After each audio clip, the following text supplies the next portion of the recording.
لولا الهوى لم ترد دمعا على ضلالي ولا أراك لذكر الباني والعالم يا ربي بالمصطفى بلغ مقاصدنا واغفر لنا ما مضى يا واسع الكرم أيحسب الصف أن الحب منكرم ما بين منسلم منه ومضطرب يا ربي بالمصطفى بلغ مقاصدنا واغفر لنا ما مضى يا واسع الكرم يا ربي مضى يا واسع الكرم.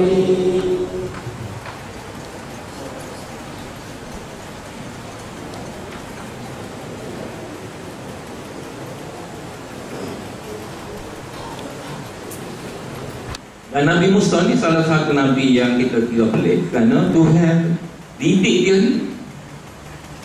Dalam masa tu tak perlulah ada pondok untuk buat nanti, kerana dia bagi ilmu kepada Allah SWT sendiri. Tapi Allah lahirkan Nabi Musa ni berpeluang menuntut ilmu dalam masa dia mengembara.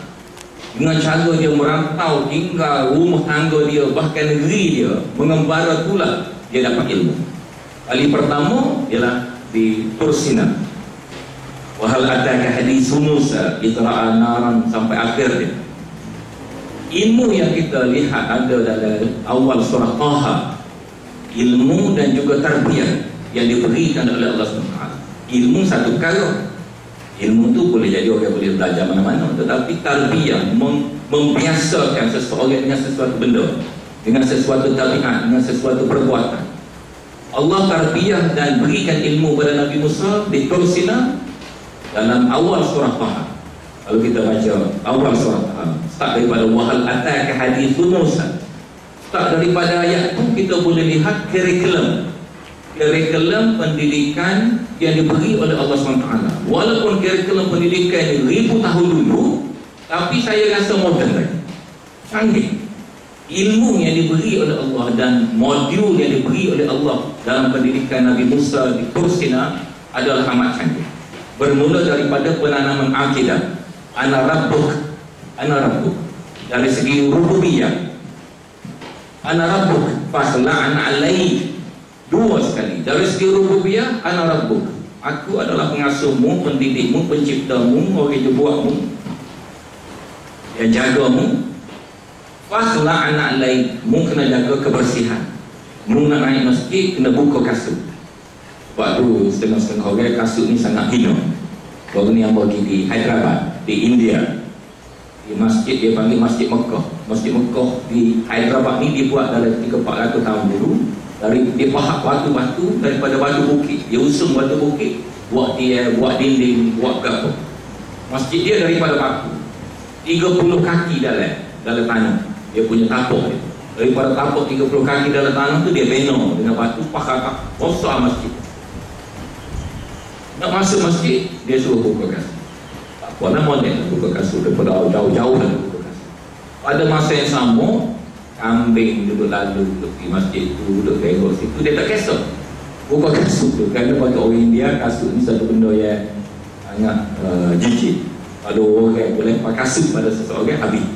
Lalu dalam cerita India, fakhla'na alaik, mu buat kasutmu, fakhla'na alaik wa nakhtartuka fastami' lima yuha innani anallah la ilaha illa an. Jadi tauhid rububiyah, tauhid uluhiyah, dan belum pada wahal ataka hadithu lahul asmaul husna, tauhid asma wa sifat. Tiga asas tauhid ni Tuhan aneh dalam diri Nabi Musa AS. Dan ini kurikulum yang paling baik sekali, yang paling comel sekali. Kalau kita nak tarbiyah bangsa kita menjadi satu bangsa yang berjaya dunia akhirat, asas dia keimanan pada Allah dan besar Allah SWT, termasuk dalam hukum-hukum dan segala peraturannya, dan sifat-sifat Allah yang sempurna dalam sifat-sifat dan nama-namanya lengkap dan sempurna. Baik. Bila Tuhan sudah tanamkan keimanan pada Allah, ditambah dengan pasangan dia, inna atiyatun akad ukhfiha, inna sa'ata atiyatun akad ukhfiha. Dua pasangan ini, beriman pada Allah yang besar, beriman pada hari kiamat. Beriman pada hari kiamat di mana Allah akan balas semua tindakan kita atas muka bumi adalah satu benda yang sangat penting bagi kehidupan manusia. Kerana daripada sinilah orang itu akan jadi juru. Daripada sinilah orang itu akan jadi orang paling, kalau dia penuh salah pun dia akan undur balik. Daripada sinilah orang itu akan jadi jujur, orang itu jadi amanah, orang itu tidak akan tengah orang kasih, orang itu tidak akan bercakap bohong, orang itu tidak akan menipu, orang itu tidak akan salah guna kuasa dia kalau dia merentah sekalipun. Orang itu akan berkebajikan, orang itu akan sanggup menanggung susah, orang itu sanggup berkorban, orang itu sanggup menanggung duka cita. Semua ni ialah kerana ada hari akhirat, ada hari pembalasan, ada hari di mana segala perbuatan orang jahat atas dunia akan dibalas balik. Perbuatan orang baik dalam dunia walaupun nampak sia-sia akan dapat balasan balik. Ini curriculum yang dibuat oleh Allah SWT pada Nabi Musa. Tetapi dia sambung lagi. Dia sambung lagi.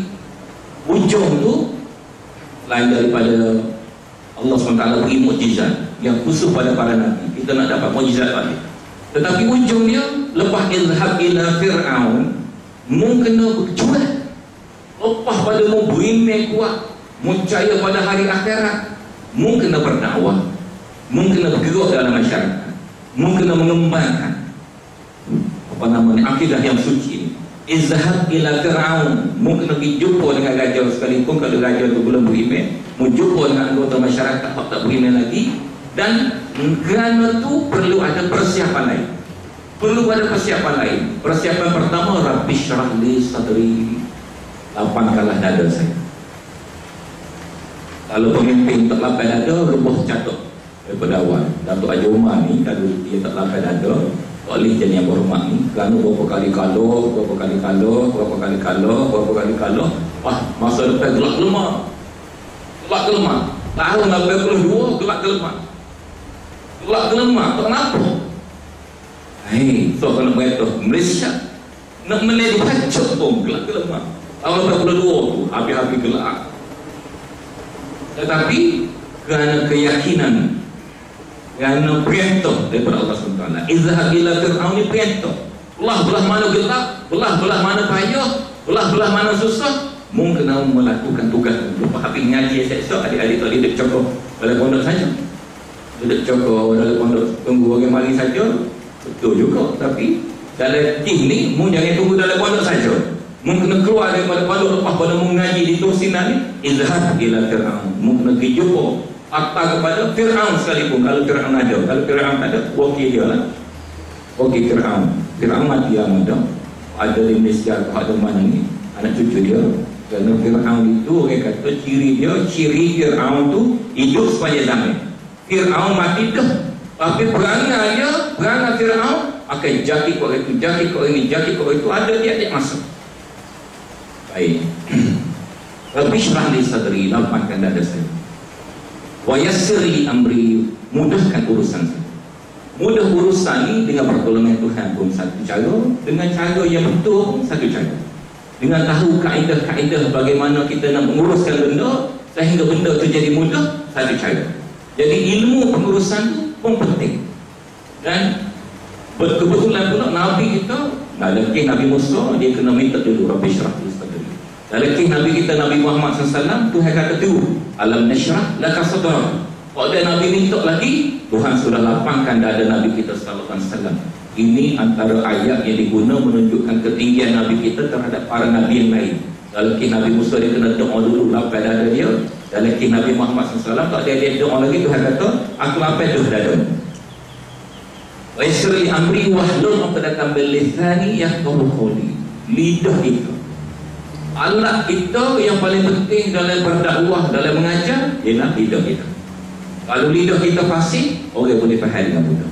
Kalau lidah kita tak fasih, orang kena tunggu kecil-kecil baru faham sesuatu. Ada setengah Tuhan bagi orang itu lidah fasih. Tetapi dalam kes ini, ialah lebih besar daripada itu, iaitu cara kita berkomunikasi. Lalu mana kita menggunakan kaedah-kaedah komunikasi kaedah-kaedah berhubungan sehingga perjalanan dakwah kita ni menjadi berkesan. Jadi kita kena menguasai teknik-teknik komunikasi. Teknik-teknik komunikasi tadi termasuk internet tuan tu.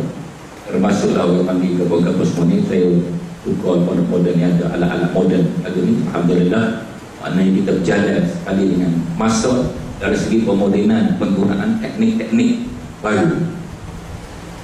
Wahlul 'uqdatam min lisani yafqahu qawli waj'alni waziran min ahli Harun akhi ushdud bihi adri wa syukri amri kay nusabbihaka katsiran wa nuzkuraka katsiran. Bekalan kita dalam perjalanan ini 2-3 kali. Dalam dakwah kita, dalam perjuangan kita ni, saing kita. Saing kita ni kadang-kadang saing mari sendiri, kadang-kadang sedang kita cari. Kadang-kadang saing kita cari tiket kita puan tu. Saing mari sendiri, kadang-kadang jujur dengan kita puan tu. Tapi nak kita kena ada saing dalam perjalanan, dalam perjuangan kita. Saing kita ni seperti doa Nabi sallallahu alaihi wasallam, jangan saing aku, ada benda tak boleh aku buat, dia kekek. Ada benda boleh aku buat, dia senyamat dia. Tak betul saing lagu ni. Saing lagu ni, jiran lagu ni kita tak perlu dalam hidup kita. Yang perlu saing yang kalau kita salah dia tegur. Kalau kita buat molek dia tolong doa, dia tolong beri semangat. Jangan saing kalau kita buat molek dia degil. Kalau kita buat molek, dia kekek. Saing lagu ni tak perlu ada dalam hidup